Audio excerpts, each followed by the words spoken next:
Hello, welcome to Homemade by Mama. We're going to show you how to make glowing candle holders today. You're going to need spray paint, a glass jar, yarn or some other type of string, and scissors. I'm going to cover my area with paper because I like my plant stand the way it is and I don't want the paint ruining it. So I suggest you cover your area. Get your glass jar. This used to be a spaghetti jar, but I took the label off, so now it's all nice and pretty and clean. Your yarn can be any length you want, any kind of string, yarn, whatever. Tie it on. I use yarn because it's pretty handy in my household. We have a lot of it, so when I use some for projects, it's not very messy.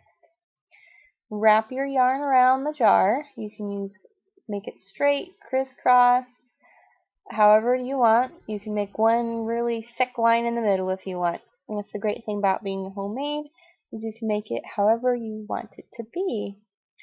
We're going to tie a knot here so that it doesn't slip around and mess up in the paint.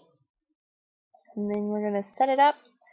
Make sure your design's how you want it to be. And then we're going to get started painting it. I got this can of spray paint at Home Depot for 97 cents. It's very basic. We're going to spray paint this one black. Always spray paint in an open, well-vented area so you don't hurt yourself. Keep your face away from the fumes.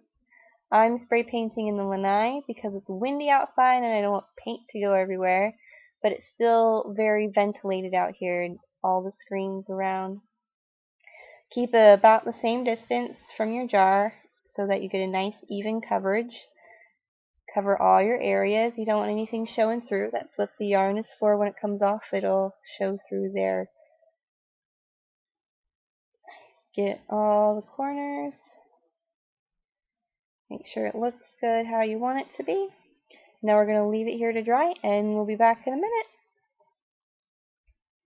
It's been about 30 minutes, and it's all nice and dry because I used the quick dry paint. It's not tacky anymore. So now we're ready to take our yarn off. You're going to want to get a pair of scissors, and we're going to snip it here, and we're going to snip it here, and then we'll pull our yarn off. It doesn't stick at all. It should just pull right off. Paint going with it so it leaves nice pretty lines on your jar. And then this top part, we're just going to cut that part off too. Yep. There we go, pull that off, and then you can see the lines on it. These lines are where your light from your candle will show through, making the nice glowing effect. Now, I like glitter, and I plan on using this jar for a special occasion very soon, so I'm going to use glitter and spray a layer of that on here as well. I'm doing quick bursts so we don't get way too much on there. Still want to do it in a nice even layer though.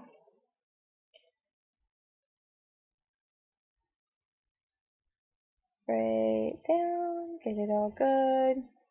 Oh, it's pretty and shiny now. Alright, now we're going to let that dry, and we'll be back to show you what it looks like with a candle inside.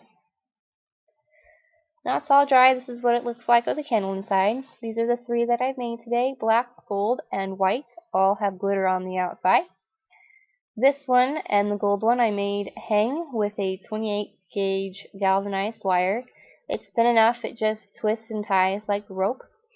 So you tie it around the top, twist it up so that it's nice and strong. You don't want your glass to fall down and break. So there you have it. They're all pretty. I used a tea light on these. It's a very small candle, so it doesn't burn very long. If you want a longer burn, I suggest you use a bigger one. You just slip it down in there and light it, and then it's good to go. You get your nice glowing effect. Thank you for watching. You can find more videos and projects at www.homemadebymama.com. You can also follow me on Facebook and Twitter. I'd love to see you there and hear your comments.